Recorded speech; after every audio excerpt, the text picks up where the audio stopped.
हम गीता मल्लिक अहाँ सब गोटे प्रणाम करै छी। हम आइ एकटा अहाँ सबके नर्सिंग के गीत सुनाबै छी। आशा करै छी नीक लागत तऽ वीडियो के लाइक कमेंट करब, चैनल के सब्सक्राइब करब, गीत के एक बेर सब गोटे पूरा जरूर सुनब।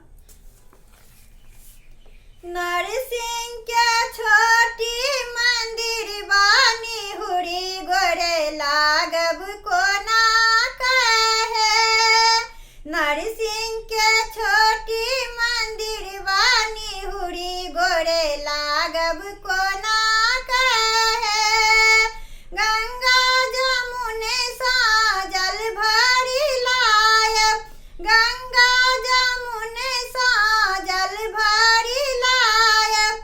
नरसिंह के प्रियानी पायब निहुरी गोरे लागब कोना कहे।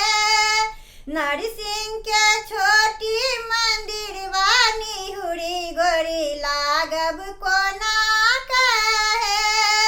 मलिया आंगन सा मौरी मंगायब, मलिया आंगन सा मौरी मंगायब। नरसिंह के मौरी टंगायब निहुरी गोरी लागब कोना कहे।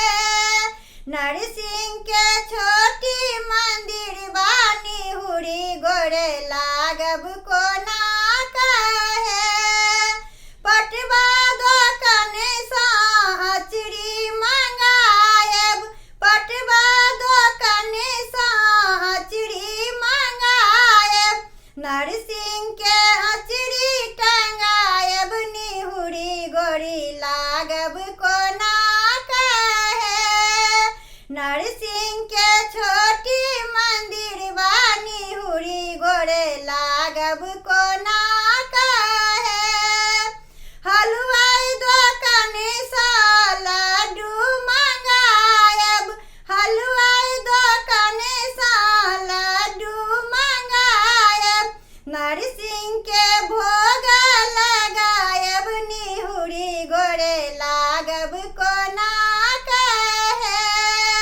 नरसिंह के छोटी मंदिर बानी हुरी गोरे लागब कोना कहे। नरसिंह